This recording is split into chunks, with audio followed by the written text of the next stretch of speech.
रवि लामिछाने अहिले पनि छाती थाप्न तयार हुनुहुन्छ, गर्दन थाप्न तयार हुनुहुन्छ, काँध थाप्न तयार हुनुहुन्छ। तपाईले ठेक्का लिनुभएको थियो, हामी यो समुदायको जिम्मा लिन आएका हौं। तर विपक्षी भनिएका दलहरूको केही हरकतले गर्दा आम मानिसहरूमा, आम भूमिहीनमा, आम सुकुम्बासमा, विशेष गरी मेरो घरमा, मेरो थरमा केही संशय पैदा गरेको छ। आज लाल पूर्जा दिने विषय आएको छ, आज सरकारले दिन्छु भनेको छ, सरकारले लेखेको छ, सरकारले दिन्छु भनेको छ। तर आज कांग्रेस के भन्छ, एमाले के भन्छ? कांग्रेसको सभापति संसदीय दलको कार्यालय अगाडिपट्टि उभिएर लाल पूर्जा दिन्छु भन्ने, अहिले दिन्छु भन्ने, आजै दिन्छु भन्ने।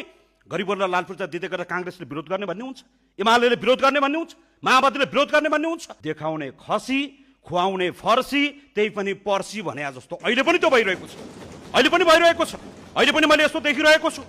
के मानिसहरूलाई अलमल पारिएको छ? गरिबहरूलाई जग्गा दिने विषयमा, गरिबहरूलाई न्याय दिने विषयमा, गरिबहरूलाई लाल पूर्जा दिने विषयमा जसरी राजनीति गरिएको छ, यो कुरा यो सामान्य कुरा छैन। कांग्रेसले भन्यो, एमालेले भन्यो, माओवादीले भन्यो, सबैले भन्यो, कांग्रेस आएर भन्यो राणा फालेर दिन्छौँ भन्यो, एमाले आएर भन्यो पञ्चायत ढालेर दिन्छौँ भन्यो, माओवादी आएर भन्यो राजा फालेर दिन्छौँ भन्यो। राणा गयो, पञ्चायत ढल्यो, सरकार राजा गयो, लोकतन्त्र आयो, गणतन्त्र आयो, प्रजातन्त्र आयो। अब केले रोक्यो?